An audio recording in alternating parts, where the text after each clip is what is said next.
Un hôtel aussi chic n'est-il pas déplacé pour quelqu'un comme toi qui n'a terminé que le collège? Ma belle-sœur, qui n'était inexplicablement méchante qu'avec moi, a recommencé à faire des remarques désobligeantes. Comme d'habitude, j'ai contenu mes sentiments et je me suis retenue. Lorsque j'ai baissé la tête en silence, mon mari a immédiatement pris ma défense. L'instant d'après, la pièce s'est figée. Je m'appelle Nelly. Les vacances d'été approchent. La classe bourdonne de bruit. La narration du professeur résonne agréablement, comme une berceuse. De gros nuages blancs flottent dans le ciel. Je m'assoupis en me demandant si repérer les traînées de condensation porte chance. J'aime les cours de langue parce qu'ils sont intéressants et qu'ils me permettent d'entendre des histoires variées. Maintenant, Nelly, lisez cette question. C'est mon tour. Attendez, comment lisez-vous cette question à nouveau? J'ai cherché désespérément dans ma mémoire. Mais je ne l'ai pas trouvée. Je suis désolé, comment lisez-vous cela? Ai-je demandé d'une petite voix. Le professeur a pris un air exaspéré, et mon ami s'est tourné vers moi en disant stupide en riant. J'ai recommencé. J'aime les langues, mais je n'ai jamais dit que j'étais doué pour elles. Je ne suis pas non plus doué pour le sport. Surtout en sprint, j'ai beau essayer, je n'arrive pas à courir vite. Je me suis entraîné plusieurs fois à courir à toute vitesse avec papa sur la route devant notre maison, mais cela ne m'a pas beaucoup aidé. Mon papa est drôle et gentil. Même si nous n'étions pas très riches, ma maman et mon papa bien-aimé m'ont toujours fait passer en premier et m'ont toujours chéri. Nos petits déjeuners et nos dîners n'étaient pas luxueux, mais nous formions une famille unie qui aimait se retrouver autour de la table pour raconter sa journée. Voulant aider à soutenir les finances de ma famille, j'ai décidé de commencer à travailler après avoir terminé le collège. Lorsque les magnolias étaient en pleine floraison, je suis fièrement devenue une adulte active. Avec mon premier salaire, j'ai promis d'inviter papa et maman à un délicieux dîner au steak. Cette promesse, faite sous les magnolias, est devenue mon premier objectif en tant qu'adulte actif. Dès le premier jour, il y avait toujours quelque chose de nouveau à apprendre, et avant que je m'en rende compte, chaque jour se terminait, passant dans un flou affairé. Mes collègues et nouveaux arrivants étaient de merveilleux compagnons et mes superviseurs étaient très gentils. Samuel, qui avait 4 ans de plus que moi, veillait toujours sur moi et travaillait si bien qu'il est devenu quelqu'un que j'admirais. Lorsque le jour de paix tant attendu est arrivé, j'ai emmené maman et papa dans un steakhouse que mon superviseur m'avait recommandé pour tenir ma promesse. C'était la première fois que nous allions ensemble dans un steakhouse aussi haut de gamme, et bien que nous ayons été nerveux au début, nous nous sommes vite laissés séduire par la viande délicieuse et l'atmosphère confortable. Merci, Nelly. Papa était tellement ému qu'il s'est mis à pleurer à chaudes larmes. Maman en a ri. Bien que légèrement embarrassant, ce moment était incroyablement heureux. Revenons, avons-nous dit en quittant le restaurant. Par la suite, je les ai souvent emmenés dans ce restaurant pour leurs anniversaires. Pendant ce temps, au travail, il y avait encore beaucoup à apprendre, et même si je ne pouvais pas égaler l'expertise de Samuel, il me faudrait encore du temps avant d'être pleinement compétente. Et la neige fondit, les magnolias fleurirent, les érables devinrent rouges, les vents froids bleus. La neige fondit à nouveau et les magnolias refleurirent. Au fil des saisons, Samuel décida de quitter l'entreprise. Mon admiration pour lui est restée inexprimée, dispersée comme des pétales de magnolia. À eu début de l'été, alors que ses souvenirs commençaient à s'estomper, je me suis arrêtée par hasard dans un café pendant ma pause. Tout en appréciant l'arôme du café et la tranquillité de l'intérieur sur fond de musique élégante, j'ai remarqué un certain homme. Ce sac et cette posture. Combien d'années s'étaient écoulées? Cela devait faire 3 ans, mais je n'ai jamais pu oublier la silhouette que j'avais admirée. Samuel? Avant même que je m'en rende compte, les mots sont sortis, et alors que je restais surprise, il s'est retourné avec un arc, et s'est approché, semblant tout aussi surpris. Il s'est avéré que Samuel se rendait souvent dans ce café pendant ses pauses. Nous avons discuté brièvement, plutôt excités. Et nous avons échangé nos coordonnées. Cette rencontre dans un café est devenue le catalyseur qui nous a permis de passer plus de temps ensemble, de parler et de sortir. Après plusieurs rendez-vous, nous avons commencé à sortir ensemble. Je n'avais jamais imaginé que je sortirais un jour avec quelqu'un que j'avais admiré de loin, mais c'est devenu une réalité. Même si Samuel était très occupé par son travail et que nous ne pouvions pas nous rencontrer souvent, je chérissais le sentiment spécial que nous éprouvions lorsque nous le faisions. Les jours passaient vite. Les érables étaient magnifiquement teintés de rouge.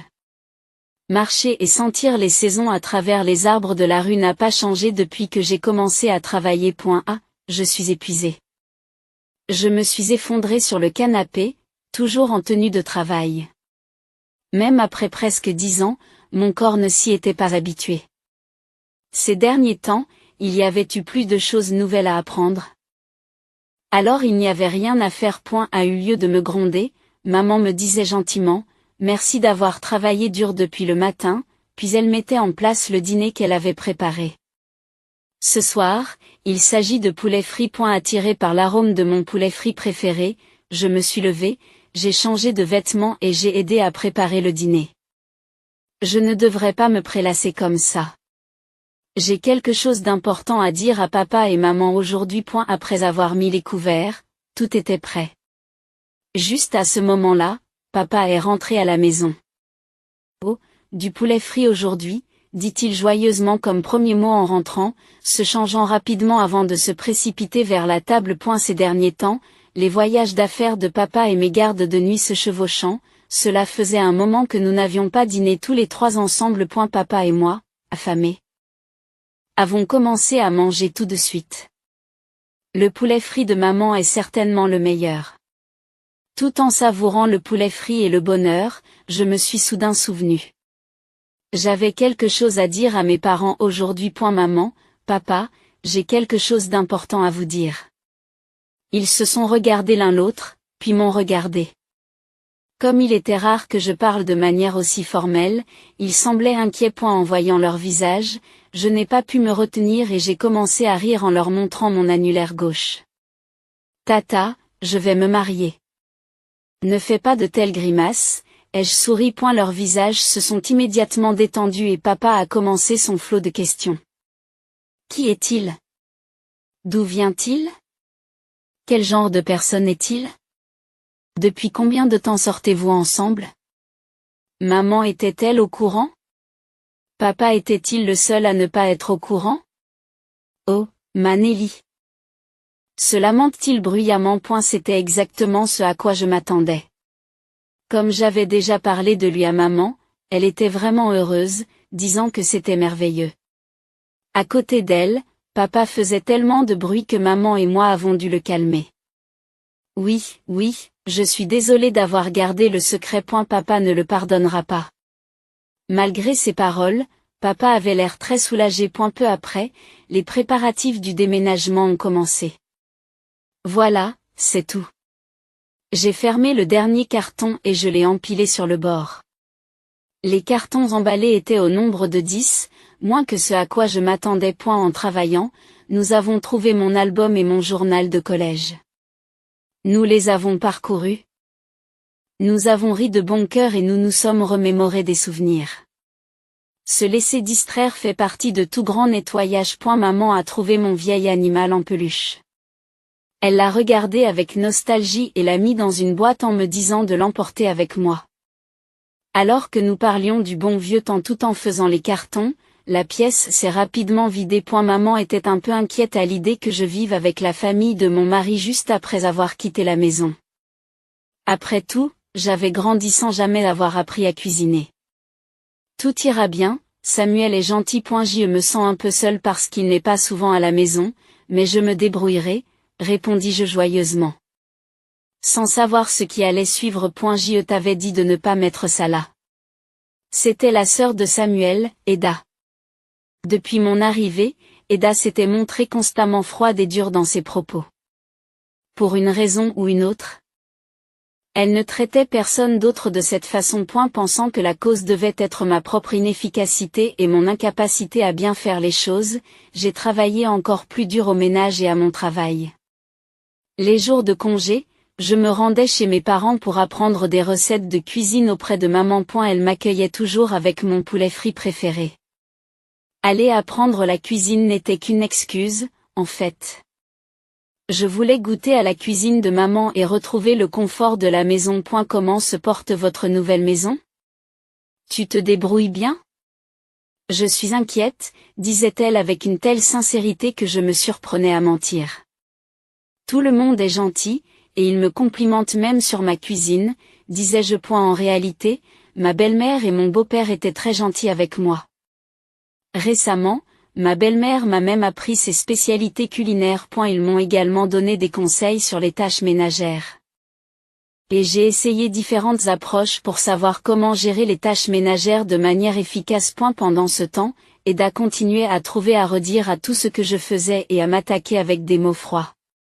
Chaque jour, j'essayais de détourner ces attaques d'une manière ou d'une autre. Mais mes efforts quotidiens n'ont pas été vains, car je suis devenue suffisamment compétente dans les tâches ménagères pour mériter les éloges de mon beau-père, de ma belle-mère et de Samuel. Lorsque j'ai servi la nouvelle recette de salade de pommes de terre que j'avais apprise de ma belle-mère, mon beau-père et Samuel ont eu beaucoup de succès.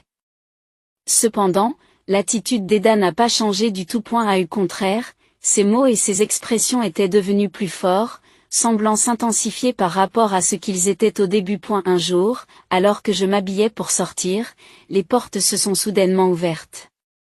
Frappez, s'il vous plaît, m'exclamai-je vivement. Effrayé. Mais Eda n'y a pas prêté attention et m'a délibérément imposé du travail. Bien qu'irrité, j'ai tout de même terminé les tâches qui m'étaient assignées. Alors que j'arrangeais mon apparence à l'entrée, prête à partir rapidement, elle est venue jusqu'à moi pour me dire « Mon Dieu, où vas-tu avec des vêtements aussi bon marché ?» Je me suis senti mal et j'ai eu envie de répondre. Réprimant ces sentiments, j'ai esquissé un sourire poli et j'ai quitté la maison, estimant qu'une dispute ne ferait que compliquer les choses par la suite. Mais c'était ma tenue préférée. Même lorsque je fais de mon mieux, entendre de telles choses me donne envie d'abandonner. Lorsque les critiques dépassent le cadre des tâches ménagères et du travail pour s'étendre à d'autres domaines, ma santé mentale en prend un coup. J'atteignais mes limites. Je voulais en parler à Samuel, mais il rentre fatigué du travail tous les jours et je ne voulais pas l'inquiéter inutilement. Pour l'instant, je voulais qu'il se concentre sur son travail. J'ai attendu en silence que le temps passe. Au moment où je m'habituais à la froideur de ma belle-sœur, Samuel m'a proposé d'organiser une cérémonie de mariage. J'étais tellement heureuse qu'avant même de m'en rendre compte, quelque chose coulait sur mes joues. J'étais troublée par mes larmes soudaines. Me voyant dans cet état, Samuel m'a prise dans ses bras et m'a dit « Excuse-moi de t'avoir fait attendre ». Une fois la décision prise, tout s'est enchaîné rapidement. Nous avions prévu d'aller choisir la robe et le lieu de la cérémonie pendant le week-end, et même si j'étais très excitée, mon enthousiasme a été de courte durée. Pour une raison que j'ignore. Ma belle-sœur est arrivée ce jour-là et n'a cessé de rejeter tout ce que je lui proposais. La robe de mariée de mes rêves. J'ai choisi une robe de princesse blanche et duveteuse qui me donnait l'impression d'être élevée rien qu'en elle-même. Samuel souriait en disant qu'elle me convenait, alors nous nous sommes décidés rapidement. Nous avons eu de la chance qu'Eta se trouve dans la salle de bain à ce moment-là. Samuel a choisi le lieu de la cérémonie. Bien sûr, j'étais d'accord, mais Eta ne voulait pas se taire. Un hôtel aussi chic n'est-il pas déplacé pour Nelly, même si cela convient à Samuel, dit-elle avec dépit. Après tout, elle n'est qu'une collégienne qui a grandi dans la pauvreté. C'est vrai? Elle n'est pas à notre niveau, poursuivit-elle d'un ton moqueur. C'est reparti. Je dois endurer, pensai-je en baissant la tête en silence lorsque Samuel prit immédiatement la parole. Et, Eta. Ce n'est pas une façon de parler. Et puis. C'est l'hôtel de Nelly. L'éducation et la formation n'ont pas d'importance. La pièce s'est figée. Eta est restée là, incapable de comprendre la situation. J'ai ouvert la bouche nerveusement. En fait, je suis le directeur de cet hôtel. J'ai expliqué que j'avais travaillé sans relâche depuis la fin du collège et que, grâce à la reconnaissance de mon travail, j'étais devenue directrice. Même si c'était embarrassant de parler de moi, j'ai pu le faire parce que Samuel était là, à côté de moi, avec une expression sérieuse. En regardant Etta, je l'ai vu faire une grimace de frustration avant d'essayer de s'enfuir. Samuel l'a attrapé par le bras. Etta, attends. C'est quoi cette attitude? Samuel l'interroge à voix basse. C'est comme ça depuis le début? Pourquoi traites-tu Nelly de cette façon? À ce moment-là, les yeux d'Etta sont devenus rouges et elle nous a regardés, Samuel et moi. Pourquoi? Etta a pris une inspiration. On aurait dit qu'elle allait pleurer si elle continuait à parler. Elle ravala ses mots et ses larmes une première fois, essuya grossièrement les larmes qui avaient coulé et continua avec force. Je suis douée pour tout, les études, le travail, le sport, tout. Alors pourquoi n'y a-t-il personne autour de moi? Son cri s'est progressivement affaibli et est devenu plus silencieux. Mal à l'aise, je lui ai instinctivement tendu mon mouchoir. Etta l'a pris et a essuyé ses larmes et son nez. Après s'être un peu calmée, elle s'est mise à parler doucement. Je suis désolée d'être aussi pathétique, marmonna-t-elle en regardant toujours ailleurs. Sur le même ton, elle m'avoua qu'elle avait été jalouse de moi et qu'elle avait été méchante avec moi par envie. En entendant cela, je me suis sentie heureuse. Comme si j'avais gagné une vraie sœur. Le fait qu'elle ait pris le mouchoir que je lui offrais et qu'elle l'ait utilisé pour essuyer ses larmes et son nez m'a montré qu'elle avait d'un côté honnête et adorable. En voyant ce nouvel aspect d'Etta, je me suis sentie un peu soulagée. Et si j'avais dit cela, elle ne m'aurait probablement plus adressé la parole. Sur le chemin du retour, pensant que nous nous étions peut-être rapprochés après ce qui s'était passé, j'ai essayé de lui parler de choses et d'autres, mais on m'a dit de ne pas m'emballer. Mais sa voix était différente de celle d'avant, avec une pointe de rire. Ce soir-là, quand j'ai crié « Le dîner est prêt », en mettant la table, Etta a été la première à arriver. Elle a aidé à mettre la table en silence. Lorsque j'ai exprimé mes remerciements, elle a simplement répondu que ce n'était rien de spécial. Mais c'était déjà un progrès. Et la pluie continue avait complètement cessé et le soleil brillait de tous ses feux. Le jour de mon mariage, le ciel était dégagé. Alors que je me préparais dans ma robe, maman et papa s'agitaient autour de moi, me regardant avec un peu de tristesse. Nelly, tu es belle, me caressa doucement la joue tandis que papa se tenait à côté d'elle, pleurant et appelant mon nom. En pensant à cette famille bruyante, j'ai dit à papa, tu es trop bruyant, tandis que maman et moi essayions de le calmer, savourant ce moment familial. Comme la cérémonie était sur le point de commencer, maman et papa sont partis faire d'autres préparatifs. Alors que je réfléchissais tranquillement à mes souvenirs, seul dans la salle d'attente, on a frappé à la porte. Oui, j'ai répondu et je me suis retournée pour voir Etta qui se tenait là. Je me demandais s'il ne manquait pas quelque chose dans les préparatifs, et les informations se bousculaient dans mon esprit. Alors que je m'agitais, Etta a gloussé et m'a dit une seule chose, tu es magnifique, avant de quitter la salle d'attente. Je me suis rassise. Soulagée. J'ai souri, sachant que la distance entre Etta et moi se réduisait sûrement petit à petit. Nelly, tu es belle. Avant même que je m'en rende compte, Samuel était assis en face de moi, et nous avons ri tous les deux de mon expression surprise et confuse. Il s'était passé tellement de choses pour en arriver là. J'ai eu l'impression que c'était à la fois long et juste un moment. Je pense que c'est mon point de départ. Je ne sais pas ce qui nous attend, mais je suis sûre que tout ira bien. On y va? La main tendue de Samuel était éblouissante. J'avais l'impression de pouvoir aller n'importe où en tenant cette main. Et la lumière du soleil printanier entre par la fenêtre et illumine la pièce. La faible musique de fond de l'émission télévisée et le son rythmé des légumes que l'on coupe circulent dans l'air. L'horloge a dépassé midi. Et il ne reste plus que la salade à préparer et tout sera parfait. Alors que je préparais le déjeuner, j'ai entendu un grand bruit et je me suis dépêchée d'aller voir dans le salon, où j'ai trouvé Samuel dramatiquement tombé et des blocs éparpillés.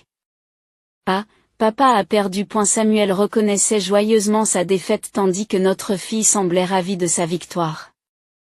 J'ai gravé cette scène heureuse dans ma mémoire, en souhaitant sincèrement qu'un tel bonheur se poursuive à jamais. Qu'est-ce que tu fais? Le dîner est presque prêt. À mes mots, ils ont tous deux répondu joyeusement et ont commencé à ranger la pièce. La sonnette retentit et lorsque j'ouvris la porte, Etta se tenait là. Voilà, dit-elle en tendant le goûter préféré de notre fille avant de s'engouffrer dans la maison. C'est Etta. Notre fille lui a sauté dessus avec excitation, et Etta l'a soulevée en disant, comme c'est mignon. Elle était devenue une tante adorée plutôt qu'une belle-sœur. En cours de route, nous avions complètement oublié toute gêne entre nous. Nous faisions les courses ensemble. Elle achetait des jouets pour ma fille et nous étions devenues de vraies sœurs. Je pense que c'est grâce à ma fille. On dit que les enfants sont des anges, et j'ai l'impression que c'est tout à fait vrai tous les jours. J'attends mon deuxième enfant. Ces jours étincelants semblent devoir se poursuivre pendant un certain temps encore.